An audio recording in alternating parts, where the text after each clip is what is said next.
শহীদ আবু সাঈদের কবর জিয়ারতের মধ্য দিয়ে শুরু হলো এনসিপির পদযাত্রা। যে কোনো মূল্যে জুলাই সনদ বাস্তবায়নের ঘোষণা। রাষ্ট্র গঠনের জন্য আমাদের কাজ করা দরকার, সেই রাষ্ট্র গঠনের জন্যই আমরা মূলত এই জুলাই পদযাত্রা। ফ্যাসিবাদ বিরোধী ঐক্য আরো সুসংহত করার আহ্বান প্রধান উপদেষ্টার। জুলাই উদযাপন অনুষ্ঠানের উদ্বোধনে বললেন, সামনের দিন কঠিন হলেও সম্ভাবনা আছে। গণঅভ্যুত্থানের 1 বছরে দূরত্ব বেড়েছে রাজনৈতিক শক্তির। অভ্যুত্থানকে রাষ্ট্রীয় কাঠামোয় অন্তর্ভুক্তির তাগিদ।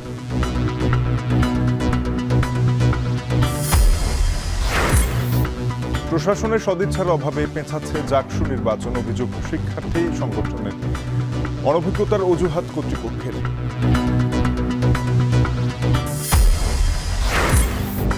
জ্বালানি মজুতের সক্ষমতা বাড়াতে নজর নেই বিপিসির। ঝুলে রয়েছে ইস্টার্ন রিফাইনারির 2য় ইউনিট, বিদেশি অংশীদার পাওয়ার দাবি।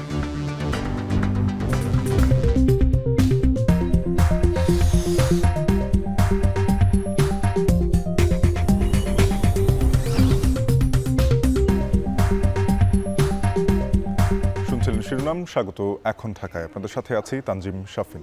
যে কোনো মূল্যে জুলাই সনদ আদায়ের ঘোষণা দিয়েছেন জাতীয় নাগরিক পার্টির আহ্বায়ক নাহিদ ইসলাম। সকালে রংপুরের পীরগঞ্জে শহীদ আবু সাঈদের কবর জিয়ারতের মধ্য দিয়ে মাসব্যাপী জুলাই পদযাত্রা কর্মসূচির উদ্বোধন করে একথা বলেন তিনি। এ সময় সদস্য সচিব আখতার হোসেন সহ শীর্ষ নেতৃবৃন্দ উপস্থিত ছিলেন। এর আগে স্থানীয় নেতাকর্মীদের সাথে নিয়ে আবু সাঈদের কবরের পাশে উপস্থিত হন এনসিপির নেতাকর্মীরা। কবর জিয়ারত শেষে বক্তব্য রাখেন তারা। নাহিদ ইসলাম বলেন, আবু সাঈদের মৃত্যু স্বৈরাচারের পতন ঘটাতে ক্রীড়ানকের ভূমিকা পালন করেছে। আর সদস্য সচিব আখতার হোসেন বলেন, মৌলিক সংস্কারের ভিত্তিতে যতদিন নতুন বাংলাদেশ না হবে ততদিন ছাত্র জনতা রাজপথে থাকবে।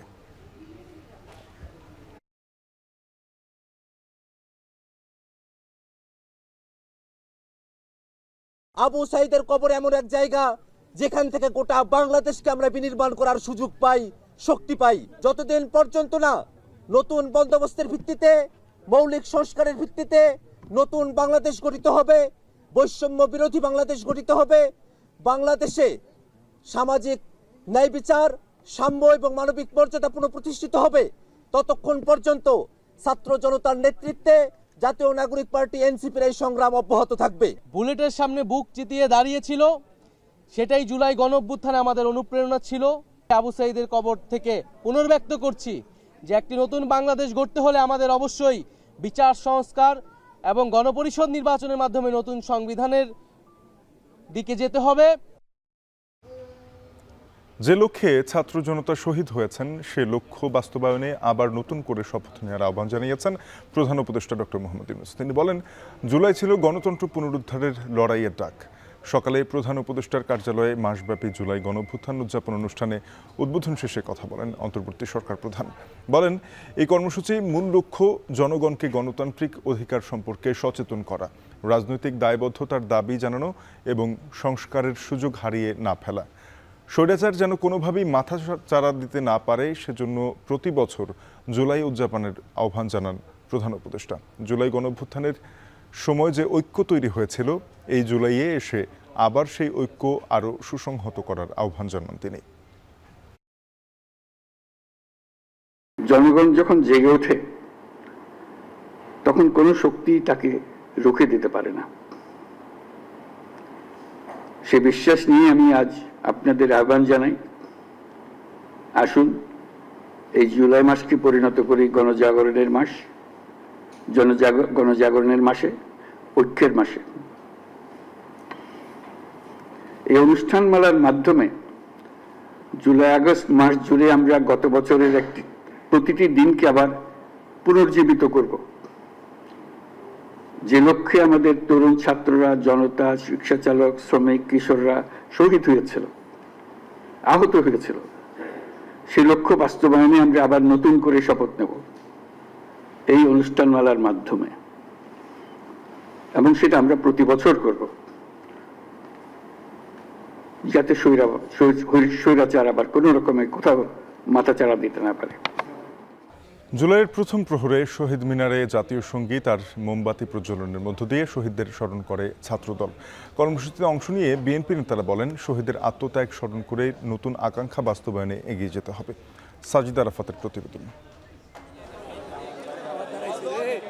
ঘড়ির কাঁটায় রাত 12টা, শুরু হলো অভ্যুত্থানের মাস, ফিরে এলো মহাকাব্যিক রক্তিম জুলাই। প্রথম প্রহরে কেন্দ্রীয় শহীদ মিনারে সমস্বরে আওয়াজ উঠল, আমার সোনার বাংলা, আমি তোমায় ভালোবাসি। এরপর শত শত মোমবাতির আলোকধারা, যে আলোয় স্মরণ করা হলো জুলাই আগস্ট গণ অভ্যুত্থানে হাজারো ছাত্র জনতার আত্মত্যাগকে। জুলাইয়ের বর্ষপূর্তি উপলক্ষে জাতীয়তাবাদী ছাত্রদলের উদ্যোগে আলোয় আলোয় স্মৃতি সমুজ্জ্বল কর্মসূচিতে অংশ নেন বিএনপি সিনিয়র নেতৃবৃন্দ ছাড়াও অন্যান্য সহযোগী সংগঠনের নেতাকর্মীরা। প্রথম প্রহরের আয়োজনে অংশ নিয়ে জুলাইয়ের উত্তাল দিনগুলোর কথা স্মরণ করে ছাত্রদল সভাপতি বলেন, অভ্যুত্থানের চেতনা রক্ষায় ছাত্রদল সব সময় চেষ্টা করবে। জুলাই আগস্টের গণ অভ্যুত্থান পরবর্তী বাস্তবতায় প্রায় 11 মাস অতিবাহিত হয়েছে। ছাত্রদল আজ গেস্টরুম প্রথা পুরোপুরি বিলুপ্ত ঘোষণা করেছে। জুলাই গণ অভ্যুত্থানের চেতনা রক্ষা করার জন্য ছাত্রদল ভ্যানগার্ড হিসাবে ভূমিকা পালন করবে, সেই প্রতিজ্ঞা করছি। বিএনপি নেতারা বলেন, জুলাই অভ্যুত্থান কোনো নির্দিষ্ট দলের নয়, আপামর ছাত্র জনতার অভ্যুত্থান। বাংলাদেশের ছাত্র সমাজ, বাংলাদেশের যুব সমাজ, নারী সমাজ সবাই ঐক্যবদ্ধভাবে বাংলাদেশে একটি ফ্যাসিবাদী শাসন ব্যবস্থার বিলোপ ঘটিয়েছে। এটা কোনো একক রাজনৈতিক দলের কৃতিত্ব না। আমরা বলি না যে আমরা বিএনপি করেছি, আমরা কখনই বলি না এটা শুধু তারেক রহমান করেছেন। বাংলাদেশের আপামর মানুষ এটি সম্ভব করেছে। হাজার হাজার ছাত্র জনতার রক্তের বিনিময়ে, সে আমার ভাই সাইদ, চট্টগ্রামের ছাত্র দলের নেতা ওয়াসিম সহ হাজার হাজার ছাত্র জনতার রক্তের বিনিময়ে আমরা আজকে ফ্যাসিস্ট খুনি হাসিনা মুক্ত বাংলাদেশ পেয়েছি। ওয়াসিমের রক্তের বিনিময়ে, সাইদের রক্তের বিনিময়ে সেই রক্ত কখনই বৃথা যাবে না। বিএনপি সিনিয়র যুগ্ম মহাসচিব রুহুল কবির রিজভী বলেন, শহীদদের আত্মদানকে কোনোভাবে বৃথা হতে দেয়া যাবে না। বাধা এলেও গণতন্ত্রের মূল্যবোধ প্রতিষ্ঠায় কাজ করতে হবে। তাদের আত্মদান এবং তাদের দেখানো যে পথ, যে জন্য তারা জীবন দিয়েছে, সেইটা আমাদের এখন বাস্তবায়ন করতে হবে। এই সংগ্রাম আরো কঠিন, এই সংগ্রাম বাস্তবায়ন করতে হলে আরো বাধা আসবে, কিন্তু সেই বাধাকে তোমাদের ফেলে ফেলে সত্যিকার অর্থেই আমরা একটি স্বাধীন গণতন্ত্র এবং গণতন্ত্রের মূল্যবোধ প্রতিষ্ঠা করব। জুলাইয়ের চেতনা ধারণ করে অভ্যুত্থানের বর্ষপূর্তি উপলক্ষে ধারাবাহিকভাবে শহীদদের স্মরণে মাসব্যাপী বিভিন্ন কর্মসূচি ঘোষণা করে সংগঠনটি। আমাদের বাংলাদেশ জাতীয়তাবাদী সাজিদ আরাফাত, এখন, ঢাকা। তারুণ্যের রক্তস্নাত জুলাই আন্দোলনের আহতরা বলছেন, 16 বছরের স্বৈরাচারী শাসনের বিরুদ্ধে সম্মিলিত বিস্ফোরণ ছিল জুলাই। ঢাকা বিশ্ববিদ্যালয় থেকে এই আন্দোলন শুরু হলেও মুক্তিকামী মানুষ একে সামগ্রিক রূপ দিয়েছিল নিজেদের প্রয়োজনে। জুলাইয়ের বর্ষপূর্তিতে গণমানুষের পর্যবেক্ষণ তারা যতটা চেয়েছিলেন ততটা হয়নি। বিশ্লেষকরা বলছেন, গণমানুষের রক্তের দামে রচিত জুলাই ব্যর্থ হলে আবারও স্বৈরাচার নেমে আসতে পারে এই ভূখণ্ডে। দেখুন আজহার লিমনের প্রতিবেদন, ছবি তুলেছেন মিরাজুল ইসলাম। স্বৈরাচার পালিয়ে যাবার খবরে জনতার বাঁধ ভাঙা উচ্ছ্বাস। তবে অধীর অপেক্ষার এই মুহূর্তে পৌঁছার অভিযাত্রা সহজ ছিল না।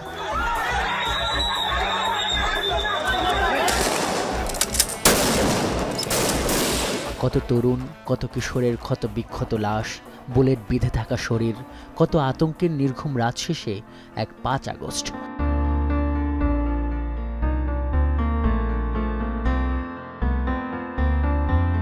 ছত্রিশ জুলাই খ্যাত এই দিনটিকে আশি আশি করছিল জুলাইয়ের শুরু থেকেই। শহরের দেয়ালে দেয়ালে বিপ্লবীদের ফেলে যাওয়া স্মৃতিতে যে তারিখ চিহ্নিত এক বিরাট পরিসমাপ্তির শুরু নামেই।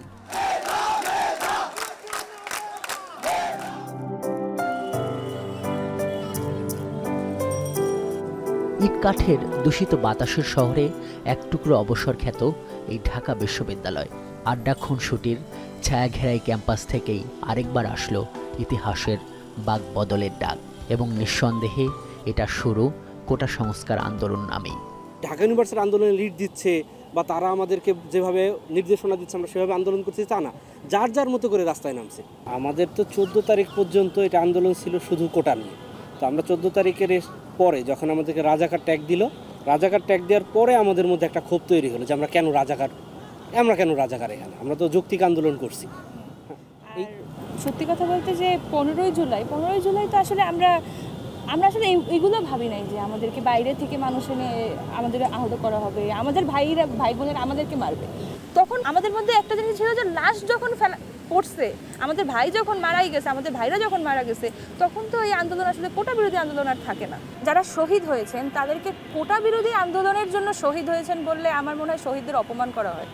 শহীদরা আসলে যে কজের জন্য, যে নতুন বাংলাদেশের জন্য শহীদ হয়েছেন, এটা বলা বেশি বেটার। মূলত এই জুলাই অভ্যুত্থান বিপুল আকাঙ্ক্ষার জন্ম দিয়েছে জনতার মনে।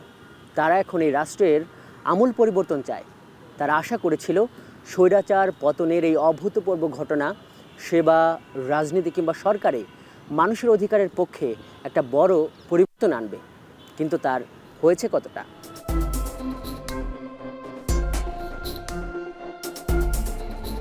আমি এখনো দেখাইতে পারি না, আমি শেষমেশ আসেই বললাম আমার দুনিয়ার পেটে ব্যথা, 7 মাসের গর্ভবতী আমি। চলমান সরকার এটাকে নতুন বাংলাদেশ বলতেছে, কিন্তু আমি নাগরিক হিসাবে বলবো যে খুব বেশি প্রাপ্তি আমাদের নাই। সব খাতে পরিবর্তন আসে নাই, কিছু কিছু খাতে পরিবর্তন আসছে। এখনও সেই পাওয়ার নিয়ে যে মারামারি সেটা রয়ে গেছে। নতুন করে যে চাঁদাবাজির যে জায়গাটা শূন্যতা তৈরি হয়েছিল সেটা আবার পরিপূর্ণ হয়ে যাচ্ছে। শুরুতে যতটা চিন্তা করেছিলাম যে অনেক বড় চেঞ্জ আসবে, তখন আন্দোলন শেষ হওয়ার পর আস্তে আস্তে তো দেখা যাচ্ছে যে এখন বিভিন্ন দল এর মধ্যে মতবিভেদ চলছে। একটা আশা তৈরি হয়েছিল, কিন্তু সে আশা পর্যন্ত হয়তো লক্ষ্যে মানুষ বুঝতে পারেনি। আগে যেমন একটা মানুষ আতঙ্কের ভিতর থাকতো যে কোন সময় কি করে, কাক মারে কাক ধরে, এরকম ভয় নেই। আন্তর্জাতিক আদালতে এবং বিভিন্ন থানায় আমরা কেস দিলাম, এটার এখন শুধু তদন্ত হইতেছে, তদন্ত 1 বছরই তদন্ত, কোনো কিছু রেজাল্ট এখনো পাচ্ছি না। আমি মোহাম্মদ ইউনুস। এটা ঠিক, গণঅভ্যুত্থানের মতো একটা বড় পট পরিবর্তনের পর সব ক্ষেত্রে স্থিতিশীলতা আনা সহজ ব্যাপার নয়, এবং রাষ্ট্র পুনর্গঠন প্রক্রিয়ায় রপ্তানি ও রিজার্ভ বাড়ানো, বিভিন্ন সরকারি সেবা ও প্রকল্পে অর্থ সাশ্রয় করা, অর্থনৈতিক পরিস্থিতির প্রকৃত চিত্র তুলে ধরার মতো যেসব অন্তর্নিহিত নীতি সংক্রান্ত উদ্যোগ নিচ্ছে সরকার, সরাসরি তার সুফল এখনই জনগণ পাচ্ছে না। তবে দৃশ্যমান উদ্যোগের মধ্যে আছে বিভিন্ন সংস্কার কমিশন গঠন, আইনশৃঙ্খলা পরিস্থিতি পাল্টানো এবং গণহত্যার বিচার শুরু। উপভোগের জায়গা তো না, এটা আসলে দায়িত্বের জায়গা। জুলাই গণঅভ্যুত্থানের নায়ক এবং নবগঠিত এনসিপির আহ্বায়ক নাহিদ ইসলাম, যিনি আবার সরকারেও ছিলেন, প্রশ্ন করেছিলাম অভ্যুত্থানের 1 বছরের মূল্যায়ন সম্পর্কে। বাস্তবতা ভিন্ন। একটা গণঅভ্যুত্থানের পরে 15-16 বছরের সব ময়লা সাফ করার দায়িত্ব একটা সরকারের 1 বছরের মধ্যে। তারপরেও তার রাজনৈতিক সমর্থন আসলে সেই অর্থে দলের সমর্থন নাই, একেবারে সাধারণ মানুষের সমর্থনে আছে। ফলে কিন্তু আমরা তো গণঅভ্যুত্থানের আকাঙ্ক্ষা প্রত্যাশা আমাদেরও তো ছিল, সেটা সরকার বাস্তবায়ন জায়গা থেকে অনেক জায়গায় অপ্রাপ্তি রয়েছে বলে তো এটা আমরা স্বীকার করবো অবশ্যই। বাস্তবতা হলো গণঅভ্যুত্থানের পর গেল 1 বছর ধরে পতিত সরকারের বিরুদ্ধে অবস্থান করা রাজনৈতিক শক্তিগুলোর মধ্যে দূরত্ব বেড়েই চলেছে, এবং এ কারণে শঙ্কাও তৈরি হয়েছে কাঙ্ক্ষিত সংস্কার এবং নির্বাচন নিয়েও। এই বিশ্লেষককে প্রশ্ন করেছিলাম, তাহলে ভবিষ্যৎ কি? এই অভ্যুত্থানে মানুষ যেভাবে অকাতরে জীবন দিচ্ছে, বাচ্চা বাচ্চা ছেলেরা, এত কষ্ট লাগে, তারপরে যে পঙ্গু হয়ে পড়ে আছে, এদের প্রতি আমাদের একটা দায়িত্ব নাই? আমাদের দেশের লোকরা আসলে খুব, যারা এলিট, ভীষণ স্বার্থপর আর ভীষণ দেশপ্রেমের অভাব। এবার প্রতারিত হলে পরে বাংলাদেশে হয় একটা খুব রক্তক্ষয়ী কিছু হবে, অথবা এটা বহুদিনের জন্য পোস্টপোন্ড হয়ে যাবে। কারণ মানুষ রাস্তায় নামতে যাবে না তো, কেন আমি মারা যাব, কিসের জন্য? ওই স্পিরিটটা তো চলে যাবে মানুষের। এই রাজনীতি বিশ্লেষক বলছেন, জুলাই অভ্যুত্থানের দায়মুক্তি ও চেতনা সংবিধানে সংস্থাপন করতে না পারলে ব্যর্থ হবে গণমানুষের ত্যাগ। তিনি এও বলছেন, সংস্কার ও রাষ্ট্রের মূল কাঠামোতে এখনও জুলাই অভ্যুত্থানকে অন্তর্ভুক্ত করতে না পারায় নিরাপত্তা শঙ্কা থেকেই যাচ্ছে এই অভ্যুত্থানে অংশ নেয়া সব শ্রেণীর মানুষের। আজহার লিমন, এখন ঢাকা।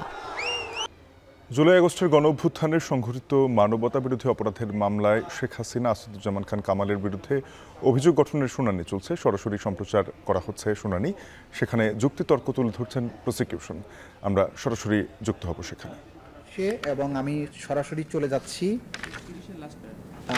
131-এ মানে 131-এর লাস্ট প্যারাগ্রাফ থেকে পড়ছি। এর ধারাবাহিকতায় বৈষম্য বিরোধী ছাত্র জনতার আন্দোলনের কেন্দ্রীয় কর্মসূচি কমিটির মার্চ টু ঢাকা কর্মসূচি পালনের জন্য 5ই আগস্ট সারা দেশ থেকে জনগণকে ঢাকা আসার আহ্বান জানানো হয়। স্বাধীনতা পরবর্তী সময়ে বাংলাদেশের মানুষের মনে যে বৈষম্যহীন সমাজ প্রতিষ্ঠার স্বপ্ন জন্মেছিল তা বাস্তবায়নে গণতন্ত্র প্রতিষ্ঠার উদ্দেশ্যে মার্চ টু ঢাকা কর্মসূচি পালনের উদ্দেশ্যে বাংলাদেশের প্রতিটি অঞ্চল থেকে মুক্তিকামী মানুষ ঢাকা অভিমুখে রওনা দেন। আসামি শেখ হাসিনা, আসাদুজ্জামান কামাল, চৌধুরী আব্দুল আল মামুনের পরিকল্পনা নির্দেশনার আন্দোলন দমন করতে সর্বাত্মক প্রচেষ্টার অংশ হিসেবে প্রাণঘাতী অস্ত্র লেথাল ওয়েপন মাধ্যমে গুলি করার যে নির্দেশনা দেওয়া হয় তা বাস্তবায়নে স্থানীয় সংসদ সদস্য সাইফুল ইসলাম সরাসরি তত্ত্বাবধান স্থানীয় পুলিশ ও আওয়ামী সন্ত্রাসীরা আশুলিয়া থানা এলাকায় জড়ো হওয়া ছাত্র জনতাকে বাধা প্রদান করে এবং গুলি করে হত্যা করতে থাকে। শেখ হাসিনার পতন এবং দেশত্যাগের পর মুক্তিকামী ছাত্র জনতার বিজয় উৎসব করার জন্য রাজপথে নেমে আসলে আসামিদের পূর্বের নির্দেশের ধারাবাহিকতায় আশুলিয়া থানার আশেপাশে পুলিশ এবং আওয়ামী লীগের সশস্ত্র সন্ত্রাসীরা রাইফেল, শটগান, SMG সহ নানা ধরনের আগ্নেয়াস্ত্র সজ্জিত হয়ে বিজয় উল্লাসরত সাধারণ ছাত্র শহীদ সাজ্জাদ হোসেন সজল, শহীদ আসসাবুর, শহীদ তানজিল মাহমুদ সুজয়, শহীদ বায়েজিদ বোস্তামি, শহীদ আবুল হোসেন সহ 5 জনকে হত্যা করে এবং একজনকে গুলি করে গুরুতর আহত করে। এরপর আনুমানিক বিকাল 4টায় থেকে 5টার মধ্যে ওই সমস্ত পুলিশ এবং আওয়ামী সন্ত্রাসীরা শহীদ হওয়া 5 জন যথাক্রমে সাজ্জাদ হোসেন সজল, শহীদ আসসাবুর, শহীদ তানজিল মাহমুদ সুজয়, শহীদ বায়েজিদ বোস্তামি, শহীদ আবুল হোসেন সহ মোট 5 জনের মৃতদেহ এবং একজনকে জীবিত ও গুরুতর আহত অবস্থায় একটি প্যাডেল ভ্যানে করে হাত পা ধরে নিক্ষেপ করে এবং একত্রিত করে। তারপর মৃতদেহ এবং একজনকে জীবিত ও গুরুতর আহত অবস্থায় উঠিয়ে উক্ত মৃত এবং জীবিত দেহগুলোকে পেট্রোল ঢেলে আগুন ধরিয়ে দেয়। ওই সময় গুরুতর আহত ব্যক্তিকে হাত পা নাড়াতে দেখলেও নিষ্ঠুর এবং বর্বর পুলিশ তাকে উদ্ধার না করে বা চিকিৎসার ব্যবস্থা না করে আরো জ্বালানি কাঠ আগুনে নিক্ষেপ করে 6 জনকে পুড়িয়ে অঙ্গারে পরিণত করে, যা আসামিদের জ্ঞাতসারে পরিচালিত হয়েছে বলে সহজে অনুমান করা যায়। এহেন কাজের মাধ্যমে আসামিগণ হত্যা, নির্যাতন, মৃত জীবিত মানুষকে আগুন লাগিয়ে পুড়িয়ে অমানবিক আচরণ করার অপরাধসমূহ সংগঠনের নির্দেশ, প্ররোচনা, উস্কানি, সহায়তা, সম্পৃক্ততা এবং ষড়যন্ত্রের মাধ্যমে the international crimes tribunal act 1973 32AGH 414243 ধারার মানবতা বিরোধী অপরাধ সংগঠন, যা একই আইনের 20-2 এবং 20 ধারায় শাস্তিযোগ্য অপরাধ। তৎকালীন প্রধানমন্ত্রী আওয়ামী লীগ সভাপতি শেখ হাসিনা, আসাদুজ্জামান খান কামাল, IGP আব্দুল আল মামুন, তার মন্ত্রী পরিষদের সদস্যবৃন্দ, সংসদ সদস্যবৃন্দ, আওয়ামী লীগ, যুবলীগ, ছাত্রলীগ সহ তাদের অঙ্গ সংগঠন ও 14 দলীয় জোটের নেতৃবৃন্দ তৎকালীন আইন শৃঙ্খলা বাহিনীর ব্যক্তিগতভাবে এবং দলগতভাবে দেশব্যাপী নিরস্ত্র মানুষের উপর আক্রমণের মাধ্যমে যে মানবতা বিরোধী অপরাধ সংগঠন করে তা দেশি বিদেশি পত্র পত্রিকা, গণমাধ্যম সহ ইলেকট্রনিক ও প্রিন্ট মিডিয়ায় ব্যাপকভাবে প্রচারিত হয়েছে এবং হচ্ছে, যা বাংলাদেশের জনগণ সহ জুলাই আগস্টের মানবতা বিরোধী অপরাধের মামলার শুনানির সরাসরি সম্প্রচারে যুক্ত হয়েছিলাম। জুলাই আন্দোলনের পর ঢাকা বিশ্ববিদ্যালয়ের দায়িত্ব আরও বেড়েছে। বৈষম্যহীনভাবে সবাইকে নিয়ে চলতে চায় বিশ্ববিদ্যালয় প্রশাসন, এমন মন্তব্য করেছেন বিশ্ববিদ্যালয়ের উপাচার্য অধ্যাপক নিয়াজ আহমেদ খান। ঢাকা বিশ্ববিদ্যালয়ের 104তম প্রতিষ্ঠাবার্ষিকী উপলক্ষে আয়োজিত অনুষ্ঠানে তিনি এসব কথা বলেন। বিশ্ববিদ্যালয় দিবস উপলক্ষে সকালে ভিসি চত্বর থেকে শিক্ষক, শিক্ষার্থী, কর্মকর্তা, কর্মচারীদের অংশগ্রহণে একটি বর্ণাঢ্য র্যালি বের হয়। বিশ্ববিদ্যালয়ের বিভিন্ন এলাকা প্রদক্ষিণ করে র্যালিটি TSC-তে এসে শেষ হয়। পরে জাতীয় সঙ্গীত গাওয়া হয় এবং জাতীয় পতাকা উত্তোলন করা হয়। যত প্রকার অন্যায় হোক না কেন, ঢাকা বিশ্ববিদ্যালয় সবসময় তার অবস্থানটা শক্ত রাখবে এবং প্রতিবারই এটা লিড হিসেবে থাকবে, এটা আমি আশা করছি। জুলাইয়ের পরে এখন অনেকটুকুই ফেসিবাদ মুক্ত এবং অপারেশন মুক্ত আমরা একটা ইউনিভার্সিটি পেয়েছি। আশার আলো দেখে অনেকটা আধারেই ডুবে যাচ্ছে শিক্ষার্থীদের প্রাণের দাবি জাকসু। এই নির্বাচনের তফসিল ঘোষণা ঘিরে ক্যাম্পাসে যে প্রাণচাঞ্চল্য ফিরেছিল জুলাই আগস্ট আন্দোলনের বিচার ইস্যুতে, সেটিও এখন ম্লান হওয়ার পথে। শিক্ষার্থীরা বলছেন প্রশাসনের সদিচ্ছার অভাবেই বারবার পেছাচ্ছে জাকসু নির্বাচন। হুমায়ুন কবিরের প্রতিবেদন। ৩২ বছর পর আন্দোলনের মুখে জাহাঙ্গীরনগর বিশ্ববিদ্যালয় কেন্দ্রীয় শিক্ষার্থী সংসদ নির্বাচনের তফসিল ঘোষণা করে বিশ্ববিদ্যালয় প্রশাসন। তফসিল অনুযায়ী ৩১ জুলাই হওয়ার কথা ছিল নির্বাচন, সে অনুযায়ী কার্যক্রমও এগিয়ে নিয়েছিল প্রশাসন। তবে মাঝপথে এসে বাধে বিপত্তি। শুরু থেকেই শিক্ষার্থীরা দাবি তুলে আসছিল জাকসুর আগেই শেষ করতে হবে জুলাই হামলার বিচার। নির্বাচনের দিনক্ষণ ঘনিয়ে এলেও সেই বিচার কার্যক্রম শেষ হয়নি। এতে নতুন করে নির্বাচন পেছানোর ঘোষণা দেয় প্রশাসন, যে কারণে ক্ষোভ প্রকাশ করেছেন শিক্ষার্থীরা। বিচার এবং নির্বাচনকে মুখোমুখি দাঁড় করিয়ে কিন্তু বারংবার কিন্তু আমাদের বহুল আকাঙ্ক্ষিত যে জাকসু নির্বাচন সেটিকে কিন্তু পিছিয়ে দেওয়া হয়েছে। জাতীয় নির্বাচন যেখানে পেছানো লাগছে না বিচার প্রক্রিয়া করার জন্য, সেখানে জাহাঙ্গীরনগরে ঠিক কোন কারণে বিচার প্রক্রিয়া চলার অসুবিধা হবে এই জন্য জাকসু হচ্ছে না, এটা মানে আমাদের বোধগম্য না। এভাবে মত ঘুরে যাওয়াটা সেটা কোনো শিক্ষার্থী, সাধারণ শিক্ষার্থীর কোনোভাবে সেটা পজিটিভলি নেবে না। আমরা চাবো যত দ্রুততম সময়ে সম্ভব জাকসুটা বাস্তবায়ন করতে, এটা আমাদের শিক্ষার্থীদের একটা প্রাণের দাবি। ছাত্র সংগঠনের নেতারা বলছেন বিশেষ গোষ্ঠীকে সুবিধা দিতেই বারবার পেছানো হচ্ছে নির্বাচনের দিনক্ষণ। জুলাই আগস্টে হামলাকারীদের বিচার ও জাকসুকে বাধাগ্রস্ত করলে প্রশাসনের বিরুদ্ধে কঠোর হওয়ার হুঁশিয়ারি দেন শিক্ষার্থীরা। লেভেল প্লেইং ফিল্ড সেটা আমরা আশাও করতে পারি না। আমরা লেভেল প্লেইং ফিল্ড দেখছি না। আমরা দেখছি যে একটা বিশেষ গোষ্ঠীকে জেতানোর জন্যই বারবার জাকসু পেছানো হচ্ছে এবং আমরা এটা তীব্র নিন্দা জানাই। আমরা মনে করি যে এই প্রশাসন বিচার নিশ্চিত করতে পুরোপুরি ব্যর্থ। আমরা দেখেছি যে সবসময় তারা জাকসু পেছানোর একটা পায়তারা তারা বিভিন্নভাবে করে আসছে। কিভাবে আমরা জাকসু বাস্তবায়নের জন্য সহযোগিতা করতে পারি ছাত্র সংগঠনগুলো, সেটার জন্য তারা মিটিংটা ডেকেছিল। কিন্তু পরে আমরা যখন আলোচনার এক পর্যায়ে বিসি স্যারকে প্রশ্ন করি, যে আমাদের প্রশ্নের মুখে বাধ্য হয়ে স্বীকার করতে বাধ্য হয়েছে যে 31 জুলাই আমরা জাকসু করছি না। এমন অবস্থার জন্য প্রশাসনের সামগ্রিক কোনো পরিকল্পনা না থাকা এবং দূরদর্শিতার অভাবকেই দোষছেন বিশ্ববিদ্যালয়ের শিক্ষকরা। ছাত্ররা যখন যেই দাবি নিয়ে যায় তখন তিনি সেটা নিয়ে কথা বলেন, আবার ছাত্রদেরকে বুঝিয়ে সুঝিয়ে বিদায় করে দেন, আবার তিনি তার মতো চলেন। এরকমভাবে চলছে। অর্থাৎ সামগ্রিক কোনো কর্মপরিকল্পনা, ইনক্লুসিভ কোনো কর্মপরিকল্পনা, সেটা আমি এই প্রশাসনের কাছ থেকে এখন পর্যন্ত পাইনি। অনেকটা একই সুরে কথা বলছে জাবি প্রশাসন। তারা বলছেন জুলাই আগস্ট হামলাকারীদের বিচার নিশ্চিতের দাবি সহ বেশ কিছু চ্যালেঞ্জের মুখে নির্বাচন পেছাতে বাধ্য হয়েছেন। এত বছর ধরে জাকসু না হওয়ার কারণে মানে এর প্রক্রিয়াগত যে কিছু সমস্যা ছিল, সেই সমস্যার কারণে কি হয়েছে, আসলে আমরা সঠিকভাবে এই জিনিসটাকে এমফেসিস দিতে ভুল করেছি যে জাকসু নির্বাচনটা ঠিক কবে নাগাদ হতে পারে। জাকসু নির্বাচন যখন ঘোষিত হয় তারপর থেকে আসলে আমরা কতগুলো চ্যালেঞ্জের মধ্য দিয়ে যাচ্ছি। এই চ্যালেঞ্জগুলোকে মোকাবেলা করতে যে আমাদের কাছে আসলে জাকসু নির্বাচন পেছানোটা অনিবার্য হয়ে গেছে। 1972 সালে প্রতিষ্ঠার পর 9 বার অনুষ্ঠিত হয় জাকসু নির্বাচন। 1993 সালের 29 জুলাই এক ছাত্রের বহিষ্কারকে কেন্দ্র করে ছাত্র ও শিক্ষকদের মধ্যে ব্যাপক সংঘর্ষ বাধলে সে সময় বিশ্ববিদ্যালয়ের প্রশাসন জাকসু ও হল সংসদ বাতিল করে। জাকসু এবং বিচারকে মুখোমুখি দাঁড় করিয়ে জাকসু বানচালের পায়তারা করছে বিশ্ববিদ্যালয় প্রশাসন, এমন অভিযোগ বিশ্ববিদ্যালয়টির সাধারণ শিক্ষার্থী এবং বিভিন্ন রাজনৈতিক সংগঠনের নেতৃবৃন্দের। তারা বলছেন ঘোষিত তারিখে নির্বাচন দিতে ব্যর্থ হলে এক দফার আন্দোলনে যাবেন শিক্ষার্থীরা। হুমায়ুন কবির, এখন, জাহাঙ্গীরনগর বিশ্ববিদ্যালয়। জ্বালানি তেলের জন্য বাংলাদেশ পুরোপুরি আমদানি নির্ভর। বিশ্বের অধিকাংশ দেশ জ্বালানির নিরাপত্তা নিশ্চিতে মজুতের সক্ষমতা বাড়ালেও নজর নেই বাংলাদেশের। ফলে মধ্যপ্রাচ্যে যুদ্ধ বাঁধলে জ্বালানি নিয়ে তৈরি হয় উদ্বেগ। মজুতের সক্ষমতা বাড়াতে এক যুগ আগে ইস্টার্ন রিফাইনারির দ্বিতীয় ইউনিট নির্মাণের উদ্যোগ নেওয়া হলেও ঝুলে রয়েছে প্রকল্পটি। যদিও বিপিসির চেয়ারম্যান বলছেন $3.5 বিলিয়ন প্রকল্পটি বাস্তবায়নে পাওয়া গেছে বিদেশি অংশীদার। আরও জানাবেন হাজেরা শুলি। বাংলাদেশ পেট্রোলিয়াম কর্পোরেশনের হিসেবে দেশে জ্বালানি তেলের চাহিদা বছরে প্রায় 65 লাখ মেট্রিক টন। একমাত্র সরকারি তেল শোধনাগার ইস্টার্ন রিফাইনারি তেল আমদানি করে পরিশোধন করতে পারে মাত্র 15 লাখ টন। বাকিটা পরিশোধিত তেল আমদানি করতে হয় বিপিসিকে। জ্বালানি তেলের চাহিদা বাড়লেও 1968 সালে প্রতিষ্ঠার পর দীর্ঘ 57 বছরেও ইআরএল এর সক্ষমতা বাড়ানো হয়নি। উৎপাদন বাড়াতে 2012 সালে সরকার ইস্টার্ন রিফাইনারির ইউনিট 2 করার উদ্যোগ নিলেও এক দশক ধরে ঝুলে রয়েছে প্রকল্পটি। 2015 সালে প্রথম ইউনিটের নির্মাতা প্রতিষ্ঠান ফ্রান্সের কোম্পানি টেকনিপের সঙ্গে সমঝোতা স্মারক সই করে বিপিসি। ওই বছরেই ফরাসি কোম্পানিটি কারিগরি ও আর্থিক প্রস্তাবনা জমা দিলেও আমলাতান্ত্রিক জটিলতা ও বারবার সিদ্ধান্ত পরিবর্তনে আলোর মুখ দেখেনি প্রকল্পটি। অথচ প্রকল্পটি বাস্তবায়ন হলে ইআরএল এর বার্ষিক উৎপাদন ক্ষমতা 3 গুণ বেড়ে 45 লাখ মেট্রিক টন হতো।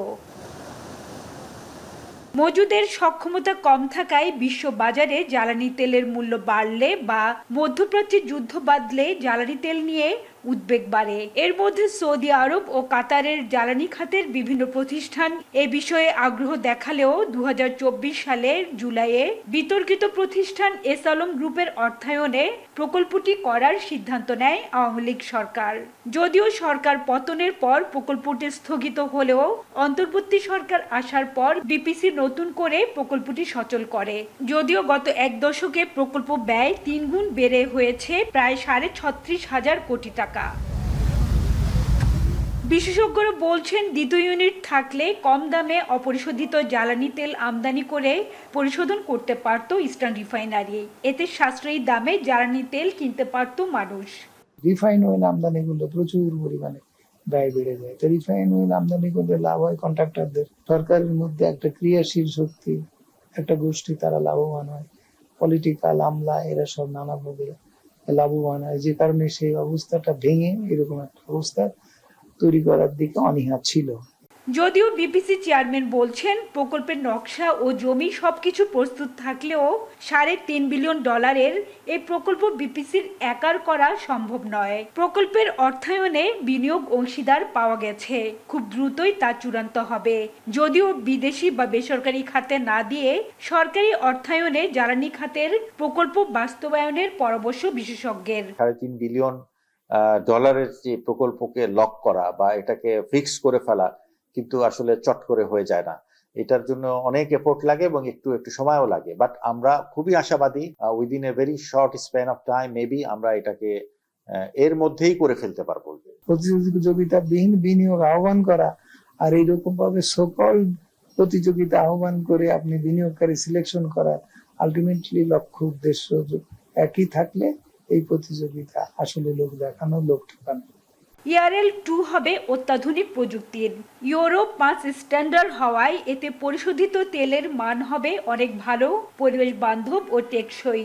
এখন আমরা যে তেলটা আনি সেটা আমাদের স্পেসিফিকেশনে থাকে যে 50 ppm সালফার কন্টেন্ট থাকতে পারবে সর্বোচ্চ। আমরা যেটা করব সেখানে লেস দেন 10 ppm সালফার থাকবে, মানে এটা খুবই ভালো এবং আমাদের পরিবেশের জন্য ভালো হবে, আমাদের দেশে যে গাড়িগুলো চলাচল করে সেটার জন্য টেকসই হবে, ভালো হবে। ERL-2 হলে তেল আমদানির খরচ কমার পাশাপাশি বৈদেশিক মুদ্রার সাশ্রয় হবে। সেই সঙ্গে পেট্রোলিয়াম পণ্য যেমন gasoline, jet fuel, diesel, furnace oil ও বিটুমিনের উৎপাদন বাড়বে।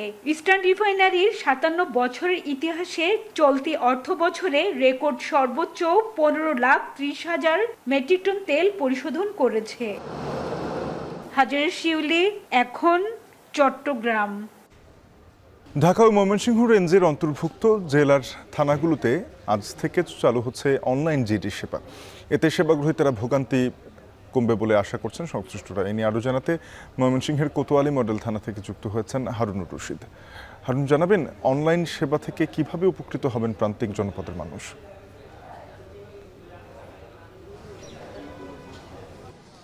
শাফিন, আজকে ঢাকা এবং ময়মনসিংহ রেঞ্জের সবগুলো থানায় অর্থাৎ 134টি থানায় একযোগে সব ধরনের অনলাইন জিডি সেবা চালু হয়েছে এবং গতকালকে পুলিশ সদর দপ্তরের একটি বিজ্ঞপ্তিতে এই বিষয়টি জানানো হয় এবং আমরা ময়মনসিংহ জেলা police super, range DIG office সহ বিভিন্ন জায়গায় কথা বলেছি এবং যেটি জানতে পেরেছি যে আসলে আজকে থেকে কিন্তু সব ধরনের জিডি যে কোনো সেবা গ্রহীতা অনলাইনে করতে পারবেন এবং এই সুবিধাটি চালু হয়েছে। এর জন্য প্লে স্টোর থেকে অনলাইন জিডি নামে একটি অ্যাপস ডাউনলোড করতে হবে এবং এই ডাউনলোড করার পর অ্যাপসটি রেজিস্ট্রেশন করতে হবে এবং একবারই রেজিস্ট্রেশন করতে হবে। একবার রেজিস্ট্রেশন করার পর একজন ব্যক্তি কিন্তু একাধিকবার যতক্ষণ তার এই জিডি করা প্রয়োজন হয় ততবারই তিনি জিডি করতে পারবেন এবং এই সেবাটি কিন্তু চালু হয়েছে। এবং আমরা এখন আছি ময়মনসিংহের কোতোয়ালি মডেল থানায় এবং এখানে এসে যে বিষয়টি আমরা দেখতে পাচ্ছি যে এখানে আমরা যারা দায়িত্বরত কর্মকর্তা রয়েছেন তাদের সাথে কথা বলেছি। তারা যেটি বলেছেন যে আজকে এখন পর্যন্ত কোতোয়ালি মডেল থানায় একটি অনলাইন জিডি হয়েছে, একটি হারানো বিজ্ঞপ্তি, এবং এই হারানো বিজ্ঞপ্তির জিডিটি আজকে হয়েছে এবং এছাড়াও অন্যান্য জিডি হচ্ছে। তবে এখানে পুলিশ কর্মকর্তারা যেটি বলছেন যে আজকে থেকে যেহেতু সব ধরনের অনলাইনে জিডি করা যাবে, এই বিষয়টি মানুষ যত বেশি জানবে ততই কিন্তু তারা এই বিষয়টি আগ্রহী হবে এবং এজন্য থানায় আসতে হবে না বা কারো দ্বারস্থ হতে হবে না, কোনো দালালের শরণাপন্ন হওয়ার সুযোগ থাকবে না। সাধারণ মানুষ কিন্তু তাদের মোবাইল ফোন থেকে সেই যে অনলাইন জিডি যে অ্যাপসটি রয়েছে সেই অ্যাপসটি ডাউনলোড করেই কিন্তু তাদের যে জিডির কাজ সেটি সম্পন্ন করতে পারবেন। এর আগেও কিন্তু ময়মনসিংহ অঞ্চলের থানাগুলোতে অনলাইন জিডি করা যেত, শুধুমাত্র হারানো এবং প্রাপ্তি এই দুইটি বিষয়ে জিডি সুবিধা অনলাইনে চালু ছিল, কিন্তু আজকে থেকে অ্যাপসের মাধ্যমে সব ধরনের জিডি সেবাগ্রহী তারা করতে পারবেন। আমি কথা বলেছিলাম ময়মনসিংহের পুলিশ সুপার কাজী আখতারুল আলমের সাথে, তিনি যে বিষয়টা আমাকে জানিয়েছেন যে এই সেবাটি চালু হওয়ার ফলে কিন্তু সাধারণ মানুষের বা সেবাপ্রার্থীদের ভোগান্তি অনেকটাই কমবে। তিনি যেটি বলছেন যে আগে জিডি করার জন্য থানায় এসে এখন আর কাউকে অপেক্ষা করতে হবে না এবং কোনো দালালের শরণাপন্ন বা দালালের খপ্পরে পড়ার সুযোগ নেই বা অতিরিক্ত অর্থ আদায়ের ঘটনাও এক্ষেত্রে ঘটবে না এবং এই সুযোগটি পাবে না যদি সাধারণ মানুষ এই অনলাইনে তাদের যে জিডি সেই জিডি কি তারা করতে পারবেন এবং এক্ষেত্রে ভোগান্তি এবং হয়রানি অনেকটাই কমবে বলে তিনি জানিয়েছেন। এবং এ বিষয়ে ময়মনসিংহ জেলা পুলিশ গতকালকে একটি মিটিং করেছে এবং মিটিং করে এই অনলাইন জিডি কার্যক্রম সার্বিকভাবে ছড়িয়ে দেওয়ার জন্য এবং এর সুফল যেন সব শ্রেণী পেশার মানুষ পায় এই বিষয়ে কিন্তু গতকালকে ময়মনসিংহ জেলা পুলিশের পক্ষ থেকে একটি সভা হয়েছে এবং ঊর্ধ্বতন কর্মকর্তারা সেই সভাতে ছিলেন এবং একটা পরিকল্পনা গ্রহণ করেছেন কিভাবে এটি প্রান্তিক পর্যায়ে পৌঁছে দেওয়া যায়। তবে এখানে যারা স্মার্টফোন ব্যবহার করেন বা যারা আইটিতে কিছুটা দক্ষ তাদের জন্য এই সেবাটি একেবারেই খুবই সুবিধাজনক, কিন্তু প্রান্তিক পর্যায়ের মানুষ যারা অনলাইন বুঝে না বা যারা স্মার্টফোন ব্যবহার করে না তারা কিভাবে এই সেবাটি পাবেন সেটি এখন একটি বড় প্রশ্ন রয়েছে। তো এই ছিল আমার কাছে ময়মনসিংহ থেকে সর্বশেষ। সহকর্মী হারুনুর রশিদ যুক্ত হয়েছিলেন ময়মনসিংহের কোতোয়ালি থানা থেকে, জানাচ্ছিলেন ঢাকা ও ময়মনসিংহ রেঞ্জের থানাগুলোতে আজ থেকে পুরোদমে চালু হয়েছে অনলাইনে জিডি কার্যক্রম, তার সবশেষ। এদিকে গুলশানে হলি আর্টিজান বেকারিতে জঙ্গি হামলার 9 বছর পূর্তি আজ। 2016 সালের 1 জুলাই ভয়াবহ এই হামলায় দেশি বিদেশি 22 নাগরিককে হত্যা করা হয়। ওদিন রাত 8:45টার দিকে গুলশানের 79 নম্বর সড়কের হলি আর্টিজান বেকারিতে ঢুকে 5 জঙ্গি নির্বিচারে হত্যাকাণ্ড চালায়। এতে 2 পুলিশ সহ নিহত হন 22 জন। নিহতদের মধ্যে 9 জন ইতালির, 7 জন জাপানের, 1 ভারতীয় ছাড়াও বেশ কয়েকজন বাংলাদেশি নাগরিক ছিলেন। পরে 2 জুলাই যৌথ বাহিনীর কমান্ডো অভিযানে নিহত হয় 5 জঙ্গি। অভিযান শেষে বেশ কয়েকজনকে জীবিত উদ্ধার করা হয়। বরগুনায় কমছে না ডেঙ্গুর প্রকোপ। সকাল 11টা পর্যন্ত গত 24 ঘন্টায় নতুন করে 93 জন ডেঙ্গুতে আক্রান্ত হয়েছেন।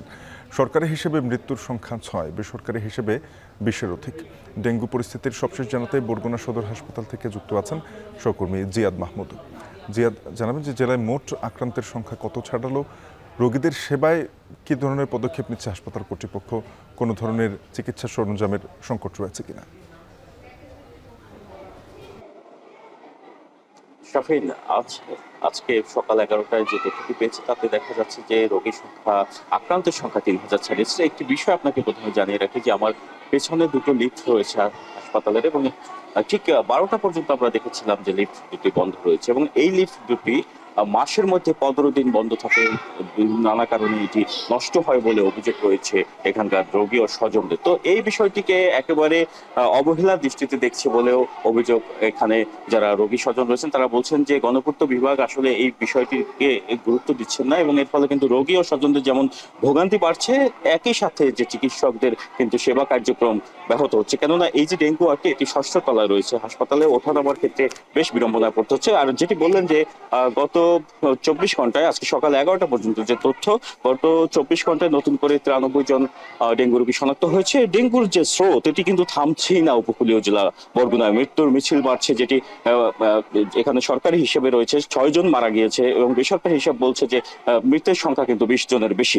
তো এখানে আইইডিসিআর এর যে গবেষণা টিম এসেছিলেন তারা যেটি অনুসন্ধান শেষে প্রাথমিক প্রতিবেদন জমা দিয়ে বলেছিলেন যে বৃষ্টির পানি ধরে রাখার কারণে যে পাত্রগুলো খোলা রাখা হয় সেখানে কিন্তু ডেঙ্গুর লার্ভার উপস্থিতি তারা দেখতে পেয়েছেন। তবে এখন কিন্তু অনেকটাই সচেতন প্রশাসন, তারা পরিচ্ছন্নতা কার্যক্রম চালাচ্ছেন, নানাভাবে কিন্তু সচেতন করার চেষ্টা করছেন এবং মানুষও অনেকটা আগে থেকে সচেতন হয়েছে বলে দাবি তাদের।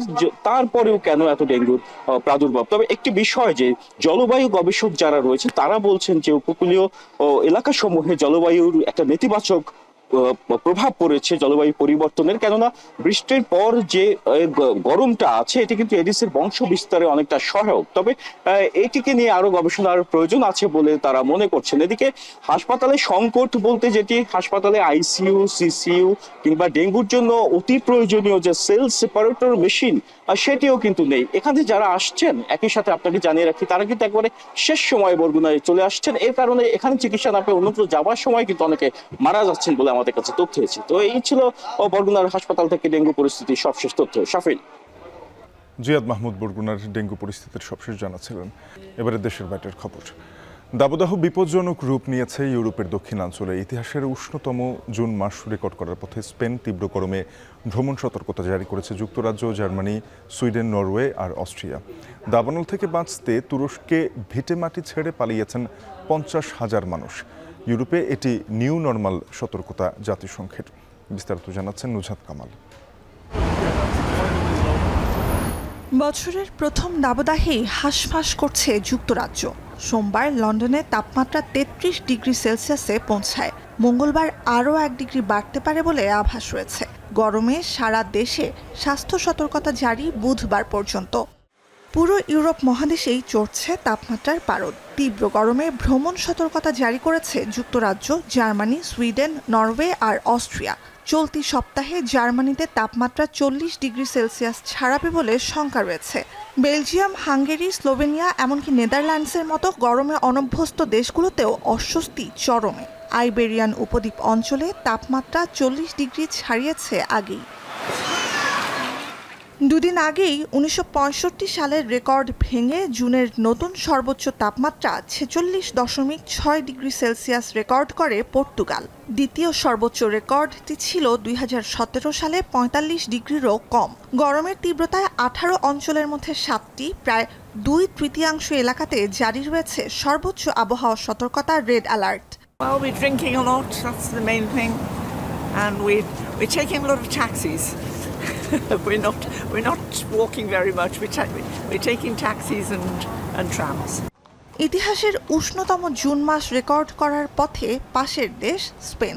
দেশটিতে তাপমাত্রা 46 ডিগ্রিতে পৌঁছায় রোববারই। বৃহস্পতিবার পর্যন্ত গরম আরও বাড়বে বলে দেশের বেশিরভাগ অঞ্চলে জারি করা হয়েছে স্বাস্থ্য সতর্কতা। প্রতিবেশী ফ্রান্সে ইতিহাসে প্রথমবার সতর্কাবস্থায় প্রায় পুরো দেশ। দ্বিতীয় সর্বোচ্চ সতর্কতা অরেঞ্জ অ্যালার্ট জারি রয়েছে দেশের 88% এলাকায়। ইতালিতে রাজধানী রোম আর মিলান সহ 27 শহরের মধ্যে 21টিতেই রোববার থেকে জারি সর্বোচ্চ সতর্কতা। টুস্কানি সহ উষ্ণতম অঞ্চলগুলোতে হাসপাতালে রোগী ভর্তি বেড়েছে 20%। রেড অ্যালার্ট জারি রয়েছে প্রতিবেশী ক্রোয়েশিয়াতেও। দাবানলে বিপর্যস্ত পাশের দেশগুলো। গ্রিসে রাজধানী এথেন্সের কাছেই আগুন নিয়ন্ত্রণে 130 জন ফায়ার সার্ভিস কর্মী, 12টি হেলিকপ্টার আর 12টি বিমান মোতায়েন করেছে প্রশাসন।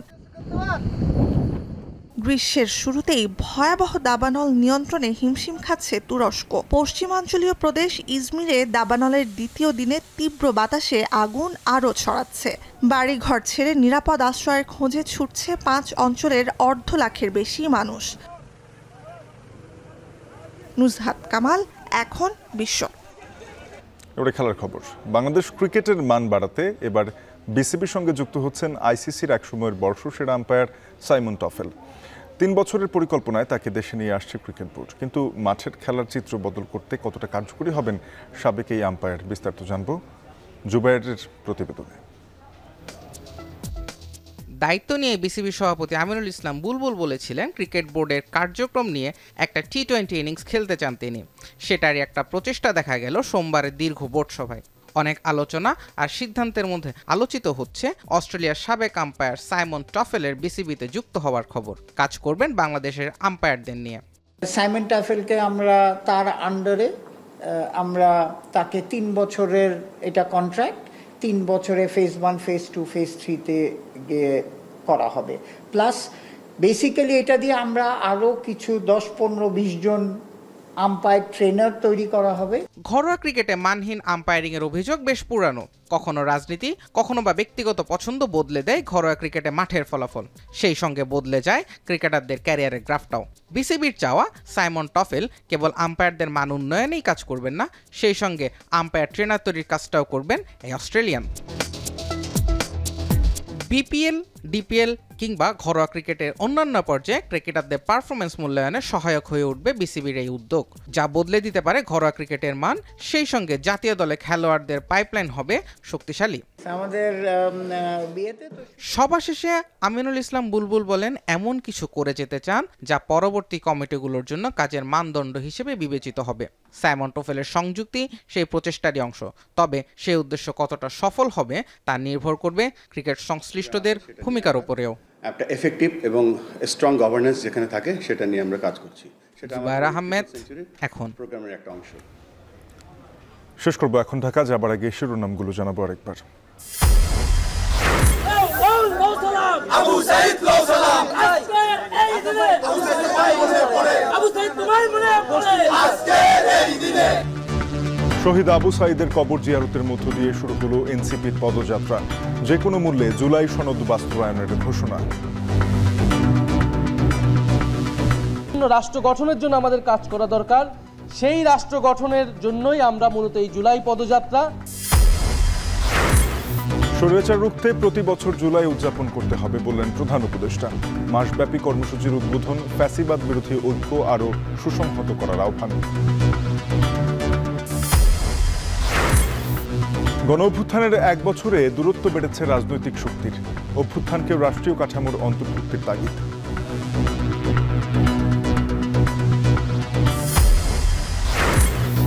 মানবতাবিরোধী অপরাধ মামলায় শেখ হাসিনা, কামাল, সাবেক আইজিপি মামুনের বিরুদ্ধে বিচার শুরুর আবেদন চিফ প্রসিকিউটরের। পরবর্তী শুনানি সোমবার।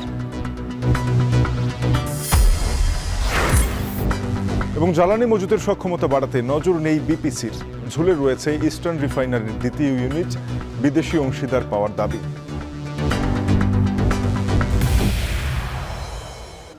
এ ছিল এখন ঢাকায়। এখন টেলিভিশনের ওয়েবসাইট দেখতে ভিজিট করুন www.ekon.tv। যুক্ত থাকুন ফেসবুকে facebook.com/tv.ekon আর ইউটিউবে চোখ রাখুন youtube.com/c/ekon TV।